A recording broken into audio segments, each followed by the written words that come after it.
Komisi 10 DPR RI melakukan kunjungan kerja ke Kota Pontianak, Kalimantan Barat. Dalam kunjungannya ini, Komisi 10 DPR RI mengapresiasi pengelolaan anggaran pendidikan yang dinilai baik dan tepat sasaran.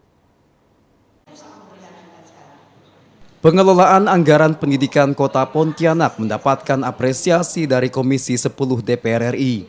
Anggota Komisi 10 DPR RI Muhammad Nur Purnamasidi menyebut anggaran pendidikan yang dialokasikan pemerintah pusat sebesar 52% atau sebesar 365 triliun rupiah tahun 2023 lalu ditransfer ke masing-masing daerah untuk pengembangan sektor pendidikan.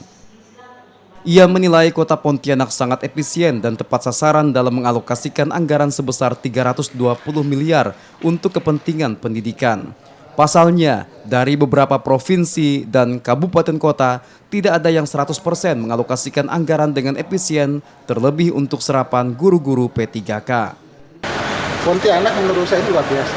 Artinya dalam konteks penggunaan anggaran untuk pembayaran tenaga pendidik, kami bisa menyebutkan bahwa Pontianak sudah bisa menggunakan alokasi itu untuk betul-betul kepentingan pendidikan. Kami belum tahu apakah kemudian dana yang lain itu juga sudah bisa dikategorikan memenuhi syarat untuk dialokasikan ke pendidikan. Tentu nanti kita akan bahas di waktu selanjutnya. Tapi yang pasti kami ingin memastikan postur anggaran yang ada di Kota Pontianak khususnya pendidikan yang kalau sekarang 320 miliar itu betul-betul memang untuk kepentingan pendidikan di Kota.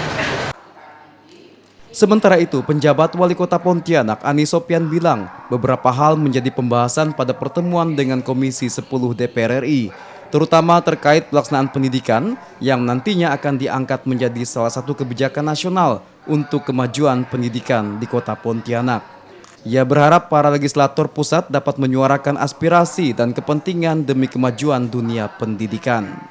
Yang mana hasilnya akan nanti diangkat menjadi kebijakan, salah satu kebijakan nasional untuk kebaikan pelaksanaan pendidikan di Kota Pontianak. Jadi kita berharap betul kepada yang ini dan kepada Jakarta supaya bisa menyuarakan kepentingan kita di daerah ini. Mudah-mudahan keadaan ini bisa tuntas depan. Selain soal anggaran pendidikan, pelaksanaan penerimaan peserta didik baru atau PPDB yang kurang efektif, serta serapan guru honorer yang dinilai kurang bijak, juga menjadi pokok pembahasan dalam diskusi antara Pemkot Pontianak dengan Komisi 10 DPR RI yang diadakan di Aula Rumah Jabatan Wali Kota Pontianak pada Senin 24 Juni. Sucia Lucinda, Kompas TV, Pontianak, Kalimantan Barat.